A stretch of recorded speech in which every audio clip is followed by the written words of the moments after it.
you know, people are still being pressured economically because the only reason that we are not the 56th state in the union is because they don't have 56 states.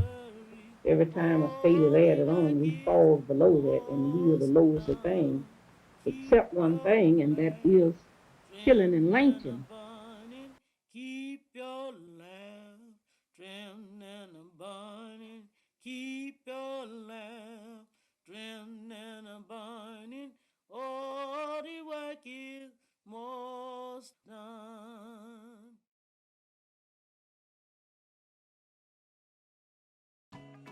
In terms of being a school teacher within the Mississippi Delta, one of the more disadvantaged areas in the nation economically, there's really a lot of issues along the lines of not having adequate resources. So therefore you have to be creative, find ways to obtain those resources.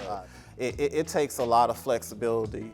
It takes a lot of patience to work in more or less underfunded school district. And sometimes you literally have to pull a rabbit out of the hat to meet certain goals, certain desires as a teacher that you have for your students.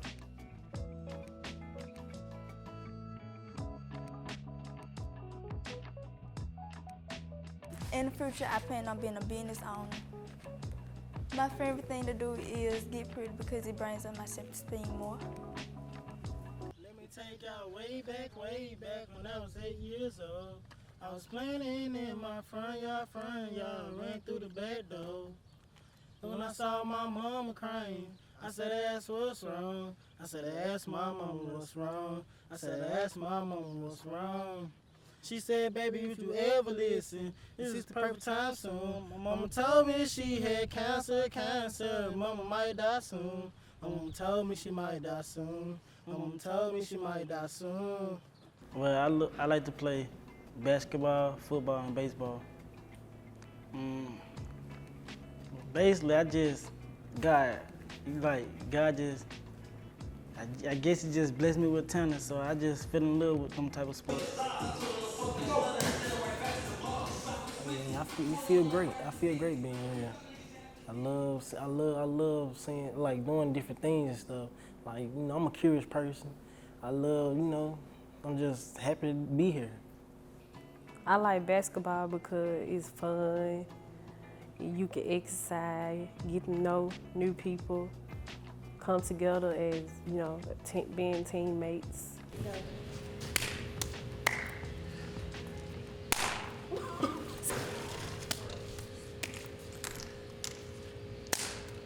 Stop. I like to cook, clean up, have fun, go on trips, shop.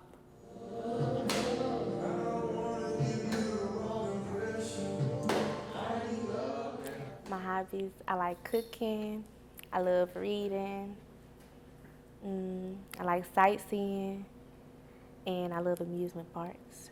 The reason I came to the Film Academy is to get a more and better understanding on how hard it is to film and the things that you need to do and learn in order to be able to be a great filmer. I came to the Film Academy to do something productive with my time. If it's something that I want to further my education in, I may consider changing my majors or just make it a minor or something, or a hobby. I'm 14 years old. In the next 5 years, I see myself in college. I feel good about being at this workshop because I'll be learning something new every day about filming. I think I'll gain more information and more skills in learning more about art and history. Now, why that white man not ask me where I was? We talk to the students about the concept of we want to teach them to tell their own stories, because if they're not going to tell their own stories, then who is going to tell the story? If they don't talk about the things that need to be changed in their community, then we're leaving it up to the people at the top in Hollywood that may not, share the same concerns. If you want to be represented and if you want to be able to tell your own stories, if you want to be able to tell things that interest you, then it's a good idea to be able to control the machines and the cameras and know the concepts, because again, if not, then that story may never get told. With just this? Yeah. Okay, so what you want to turn on? It's up to y'all. Y'all the directors. I already did. Turn it on. I'll turn it. I want it back. Here we go.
I told her to stop messing with him. Cause he ain't no good.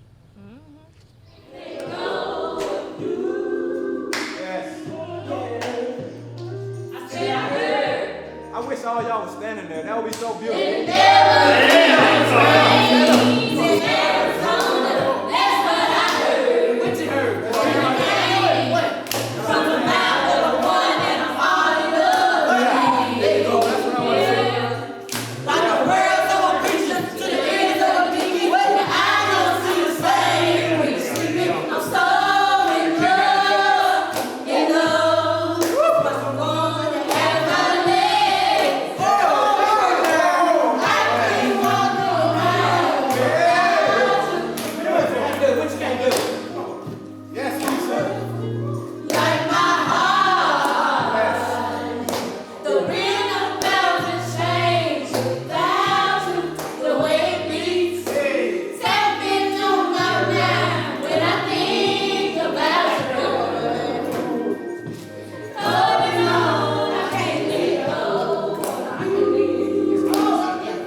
So it's a little bit of a challenge just letting them get to know us and what the expectations are, what they're going to be learning.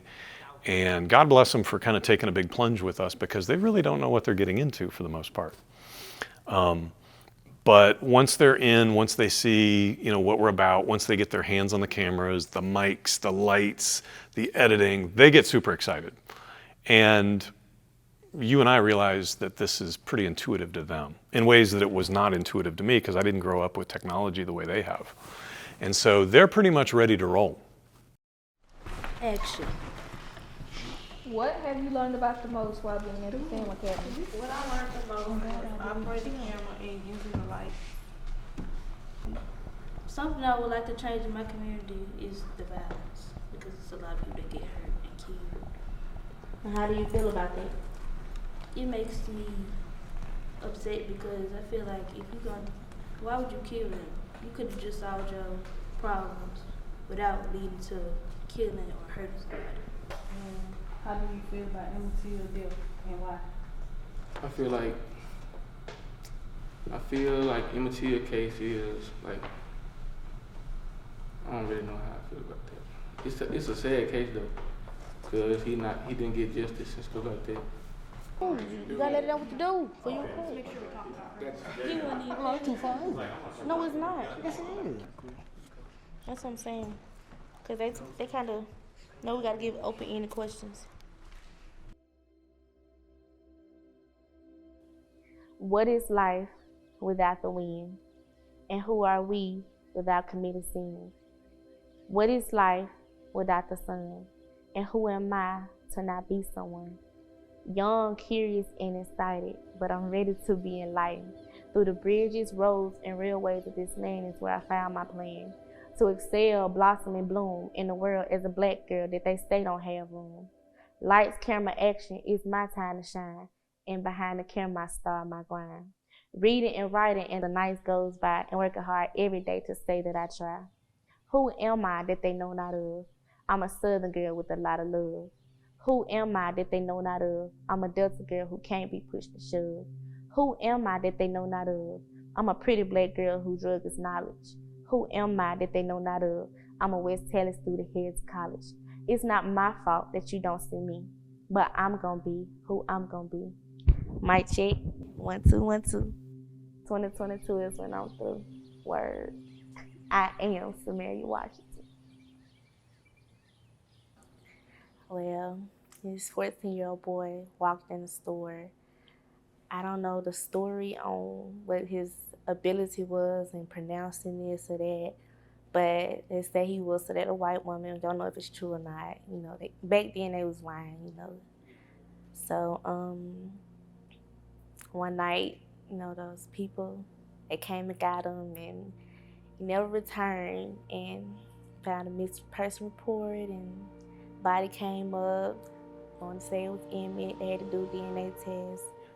He was beat up pretty bad. He was lynched and all the other stuff. Couldn't get justice in court for, what they did to him. And now it's just a historical moment, because it's cruel and it's not right.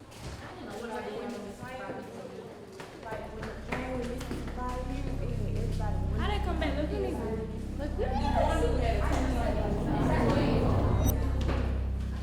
Did y'all notice how he looked at us?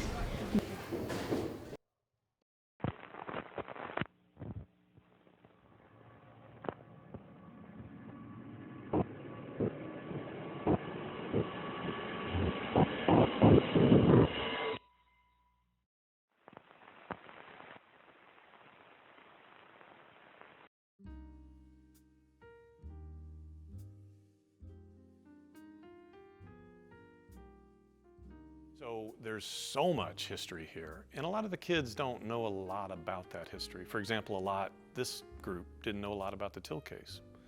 And yet here we are in Tallahatchie County, where they pulled his body out of the river, and where the courthouse is here, and we have the Emmett Till Memorial Complex over here, and we have the Emmett Till Memorial Project over here, and we have the Memorial Commission and the Interpretive Center. And so they're quite literally surrounded by Till here in Tallahatchie County, and it's kind of urgent for me that they know a little bit about what that name signifies.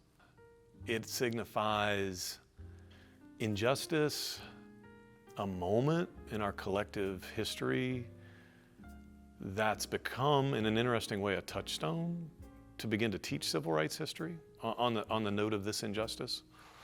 I would cry. I would sit by the window. And getting to know Emmett Till's family a little bit over the years, you know, there's just an incredible pathos to understanding this never went away, right? This story never quit being a central part of their lives. And in some ways, Emmett Till's story still is very much at the center of the Mississippi Delta for a lot of people. He would be 80 in July. July 25th will be his 80th birthday. So, you know, he'd be a grandfather. The shock that it provided to the system, America known as land of the free, home of the brave, this great democracy, and yet one of the most gruesome acts of injustice ever in its history occurred, and no justice whatsoever was given to the family. And it all occurred here, within this building, within this very room. And that's really significant. It's really groundbreaking in terms of knowing that I live near this place. And I think some of our local community members don't necessarily consider how important this place was. It's not just the old courthouse in Sumner, it is the location that helped spark the civil rights movement in the United States of America. I feel like it was wrong and they shouldn't do what they did on because he whistled, but they was wrong and he deserved justice. How I feel about the Emmett Till case. I feel that it was wrong and he should have got his justice for that. I do know that Emmett Till got shot and killed for whistling at a woman. How do you feel about that? I feel like it's wrong. Okay. If you was there during that time, do you think that your opinion or the justice that you would have put out could have made a difference? Not at all. Why not? Cause they basically wasn't trying to give him justice. Would you have been afraid to speak up in the courtroom? No, I wouldn't be afraid to speak up in the courtroom. Why not? Because everyone has a right to speak. I think it's important because kids like at a certain age shouldn't have to be treated like that, especially when you would say like a white woman. I don't understand and know why, like the reason why the white man did to tell the young boy like that. Well, all he did was just whistle. And I don't understand how like they feel like disrespect about it. I know that Emmett Till was a 14-year-old boy from Chicago, and he came down here to Money, Mississippi, to visit, and he got killed by 2 white men for no reason, actually. Tell me what you know about Emmett Till. I know that Till was a boy that lived in Chicago, from Chicago, and he came to Mississippi to visit his family, and he was brutally murdered and dumped in a lake river. And I found out that his mom wanted to take pictures, even though it would be hard for a parent to look at their child being brutalized and turned into a monster. She wanted to take pictures to show the world how her son had been treated. Emmett Till was a 14-year-old boy who got murdered and threw in a river, and his case was something that was very important to Black history. I have a 14-year-old brother, and I couldn't imagine nobody coming in and taking him and not seeing my brother until like another 3 days and looking at him like that. I couldn't imagine it happening. So, I mean, it's just hard to, I don't know, I don't want to talk about it. I know that Emmett Till was a 14-year-old boy. In the summer of 1955, he was kidnapped, beat up, and he never got justice. I think it's important today because he's basically telling everybody, like, about the story of what happened to him, and I think everybody should learn about that because he never got justice, so the case might go away and people might forget that.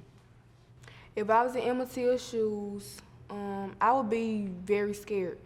I probably would try to run away, escape from the two white men if I was Emmett Till. Yeah, I'd probably just try to run away, something like that. If you were in Emmett Till's shoes, how would you react? What would you do?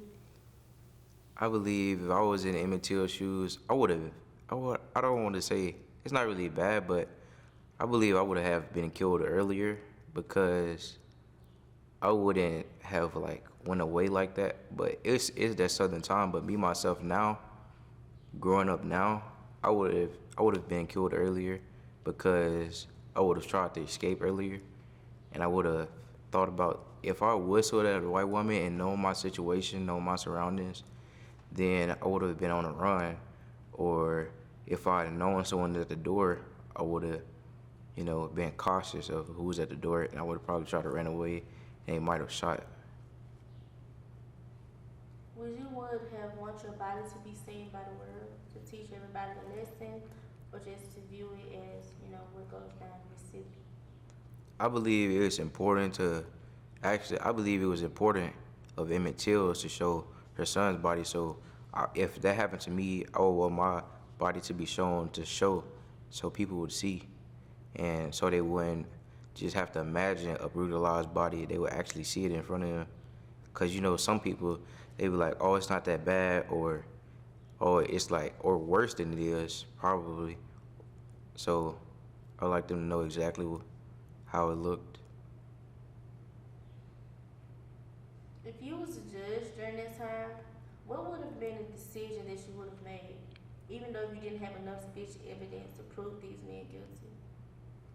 I would have prolonged the investigation, and I would have made it so that it was enough time to show evidence, because it's a sensitive case. So I would have made sure that they had enough time to gather the evidence, and I would have slightly bended the rules, because I know that you're supposed to be registered to vote to be in a jury, but a lot of people were scared for their lives, so I would have made it fair. If there's a message that you could leave to these men's families or Emmett Till family, what would it be?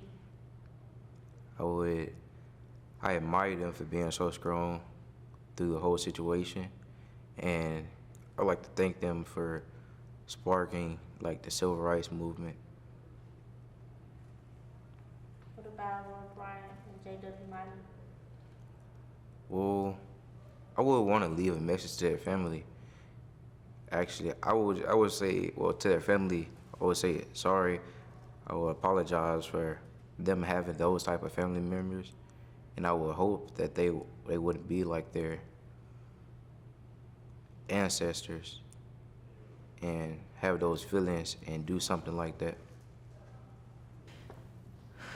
Well, what I feel about it, I feel like it was crazy because the lady she was with them that night that they killed him, and she knew by herself that he was not whistling at her. So I feel like they just did all that to him for no reason. They just wanted to, just because he was black. I feel like they just wanted to pick on him because his wife she didn't even tell him, and she wasn't even planning on telling him that he did that. Somebody else told her husband that, and how they found him, I have no idea, but it was crazy. I feel like the case need to be reopened because we still didn't get justice for Emmett Till.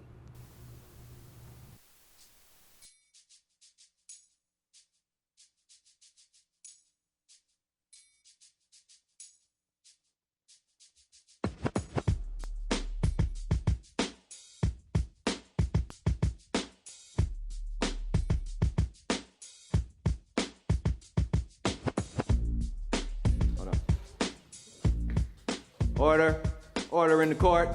The jury is back with deliberation. Have you guys come to a verdict? Yes. And what have you found? We, the jury, have found him guilty and sentenced him to death.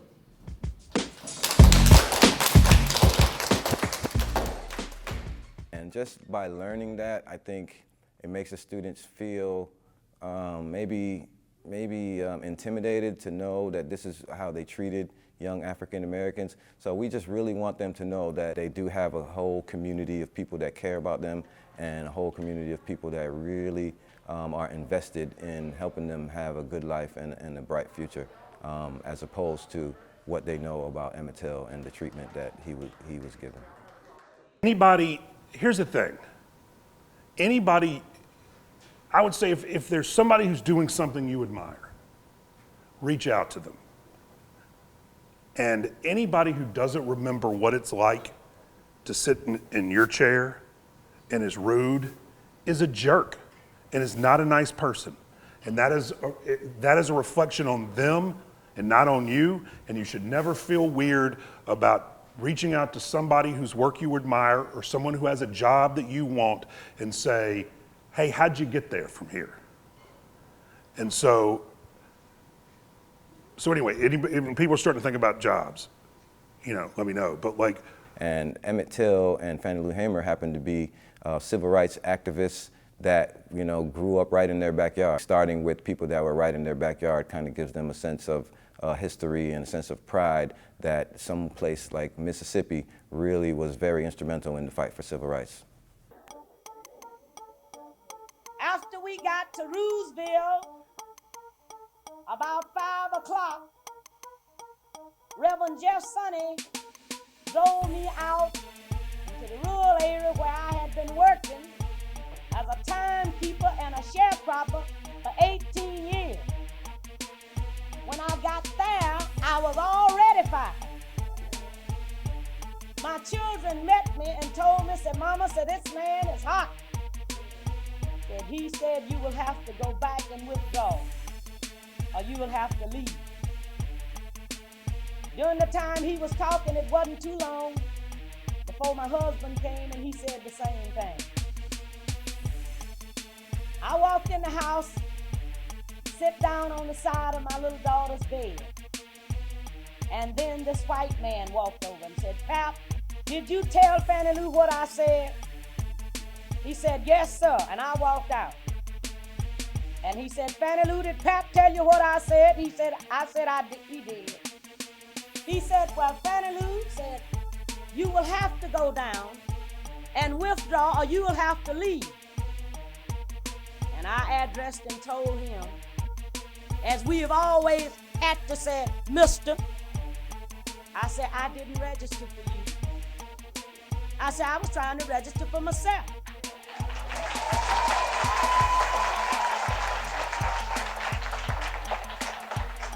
He said, we are not ready for that in Mississippi. He wasn't ready, but I've been ready a long time.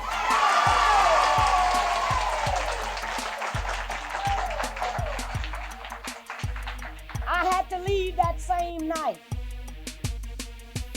On the 10th of September in 1962, 16 bullets was fired into the home of Mr. and Mrs. Robert Tucker for me. That same night, 2 girls were shot at Mr. Herman Silver's in Louisville. They also shot in Mr. Joe McDowell's house that same night.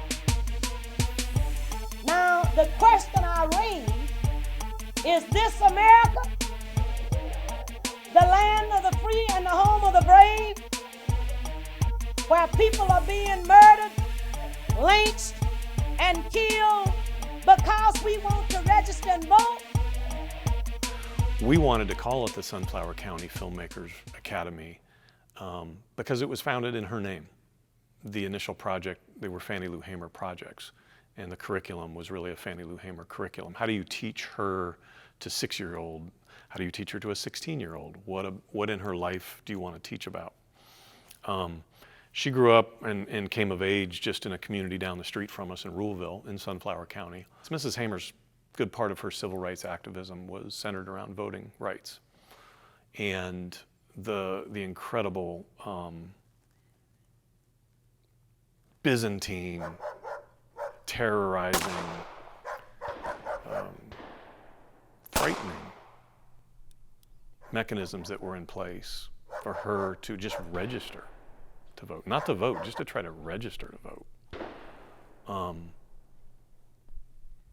telling that to kids and just kind of running them through okay, this is what she had to go through. And these voting rights, we can't take them for granted, right? We can't. And we're seeing right now that, of course, we can't. Look at them being chipped away in several states. Oh, run, run, Mona, run, bright angel above. Oh, run, run, Mona, run, bright angel above. If I just had your wing, bright angel above. If I just had your wing, bright angel. Now, there's no way on earth that we can gain any kind of political power unless we have some kind of economic power.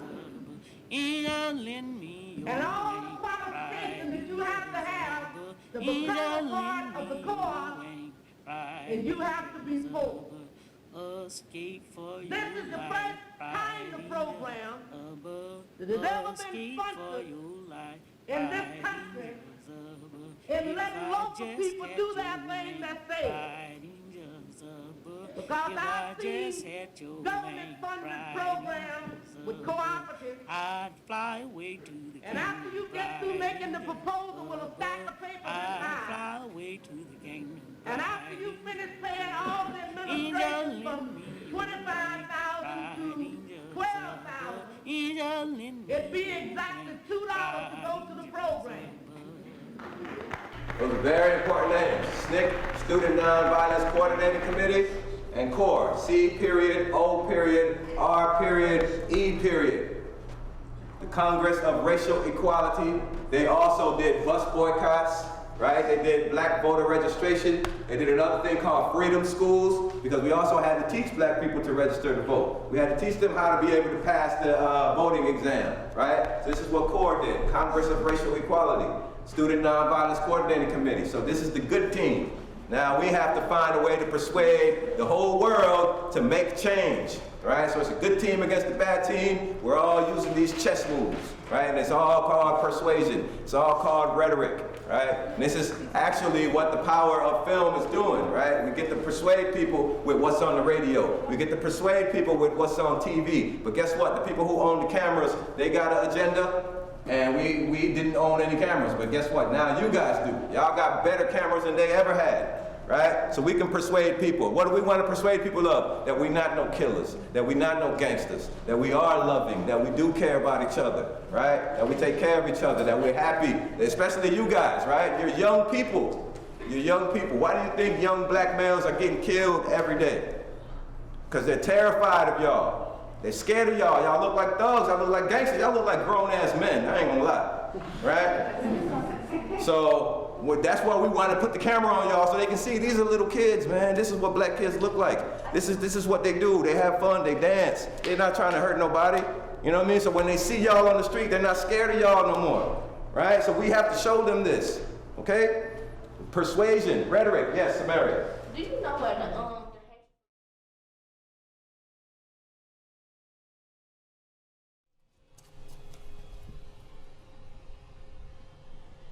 There is power in the name of Jesus.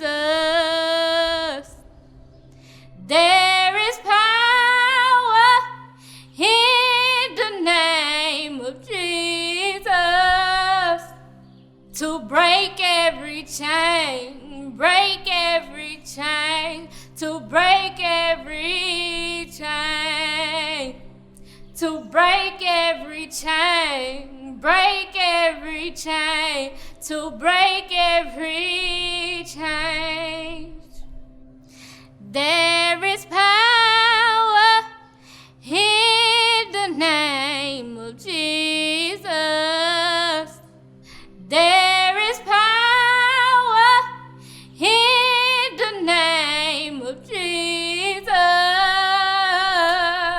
to break every chain, break every chain, to break every chain, break every chain, to break every chain.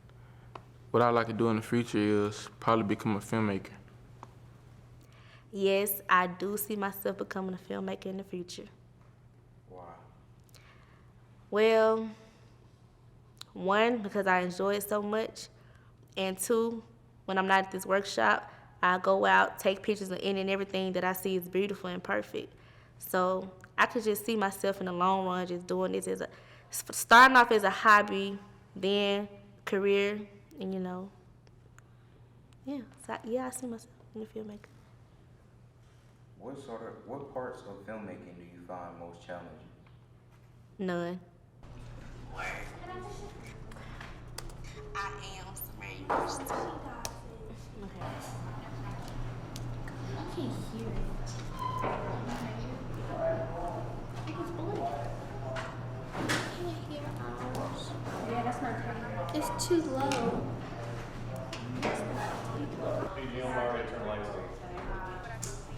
Oh, Taylor, you know what you're saying on my computer? I heard something about grandma. My grandma and then. Everything is up, Savannah. I'm telling y'all. Well, put in the headphones. I feel like I can tell a lot of stories, but I probably want to film a documentary one day. What would that documentary be about? Probably like Black history, something like reenact like a story that happened before. I learned so much from this workshop. Hopefully it can inspire me to go actually pursue my dreams of being an actor. If I don't be an actor, I know I can work a camera good, so hopefully I can get into either one of them. People should learn about Fannie Lou Hamer today because she really made a huge impact. And the reason we keep talking about her in the generation today is because we want other kids and young kids like us to understand that she went through all that, and we really don't have to go through that much just to accomplish our goals. But she shows us that life can get hard sometimes, and we just got to get through it. Fannie Lou Hamer was a powerful woman who registered Black people to vote and started a part of the Civil Rights Movement.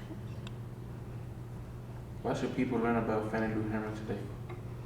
Cause I feel like people should learn about Fannie Lou Hamer because she helped do stuff that Black people can do now. Like now you can register to vote if you're Black. I feel that people should learn about her because she was a brave woman, and we have a lot of Black female politicians like Stacey Abrams, and they probably could, I don't know, like if they're scared to just, speak out and do what's right for their people, they could look at her as like a role model or an example of how to become that person that just speak for their people's rights. Well, I know about Fannie Lou Hamer. Like, I know she was a brave woman, and I know she did the bus boycott, and I think she'll help the young women like in the world today, like to be more brave. I know that Fannie Lou Hamer was a woman from Rouville, Mississippi, and she got famous for her speech, "I'm tired of being sick and tired." And I know that she was in the bus boycott, and that she stood up for women so that they could have a right to vote. I know this. I know she went through the struggle, for real. She was a very good independent woman. But she was also wanting to help out a lot of people in her community too as well, so she was powerful. She took a beating and she lost her house and her job that she worked at for 18 years because she wanted to stand up for Black women and Black people in general so they can have a right to vote and so that we can all make a difference. And to the world, I wouldn't know what it means to the world because I'm not the world. I'm just one person.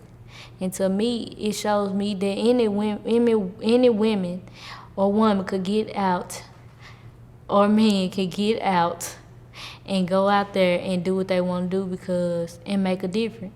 Because that's what she showed us, that we can make a difference.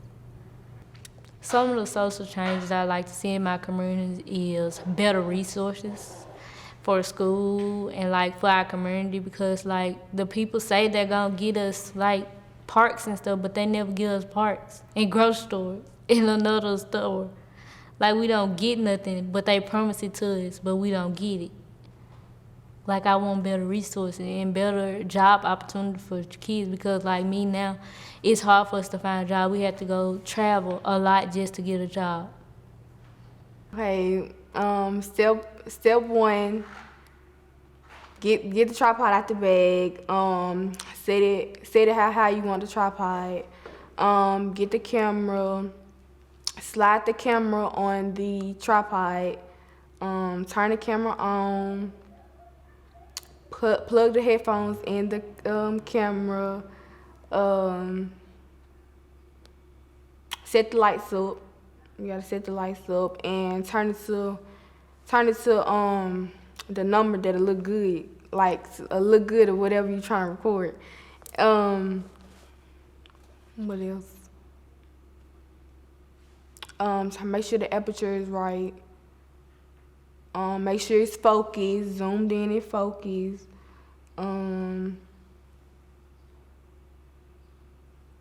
Make sure you got the sound right. Plug the sound in. On the side, put the little sound in. If you're doing a skit or something, make sure that the mic is a mic on the camera and it's a mic on the person that's talking, so you can get the sound. And yeah, that's all. That's all you gotta do. Somebody slide the chair. I heard that. A message that I give to the world is to never give up and put your mind to everything that you do. I'm just real enthused. I love the excitement. I love the numbers that we have here. And I really think the kids enjoy it. And a matter of fact, many have told me, at least the West Tallahatchie students that I've spoken to. And I really feel like the word is getting around about the benefits of attending this workshop. And I'm expecting even more students to try to find out more about what's happening and also to try to actually participate the next time it's held.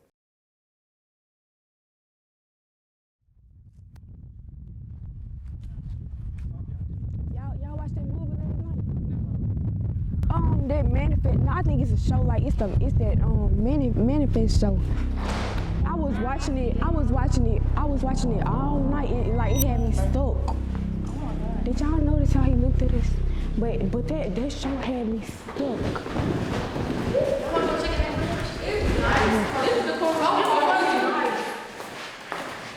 It's real nice so far. It looks good too.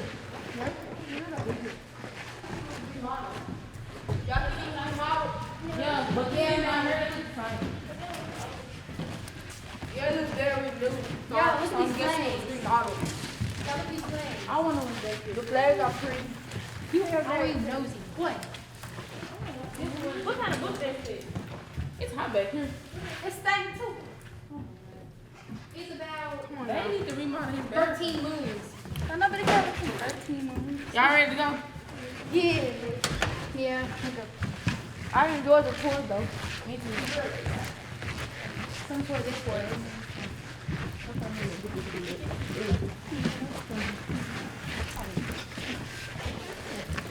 Come on. It was so good. I did not expect that tour to be like that. I'm hungry. Where y'all want to eat it? I want to go to that buffet. Whoa. Hang on. I don't know you all. Where are you from? Summer. Where in Summer? 32 Oak Street. I don't believe you. Where are you from? I'm to Wild. Where? 101 Elm Street. Yeah, I don't believe you either. Where are you from? I'm from Glendora. I know everybody in Glendora. What's your address? 151 East Street. I don't believe you. I ain't asking no damn questions. I don't know. Now, why did that white man not ask me where I was from? Probably because you right. Right.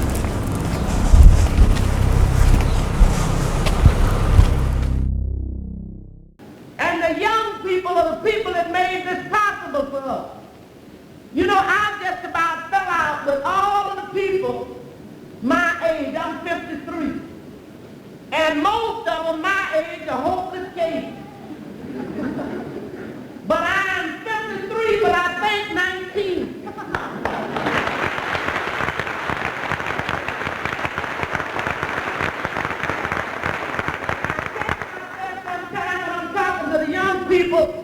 And they talking about how old people can't relate to them. I said, you're not kidding. I don't understand what's wrong with those people. I'm not going backwards. Every step I'm going forward. There's an army rising up, yeah. There is an army rising up, yeah. To break every chain, break every chain, to break every chain, break every chain, to break every chain, to break every chain, break every chain, to break every chain. There's an army rising up. There's an army rising up, yeah, to break every chain, break every chain, to break every chain. How many out here the chains falling? 'Cause I hear the chain. I hear 'em falling in my ear. I hear the chains. I hear the chains falling. There is power in the name of Jesus. There is power in the name of Jesus to break every chain, break every chain, to break every chain, to break every chain.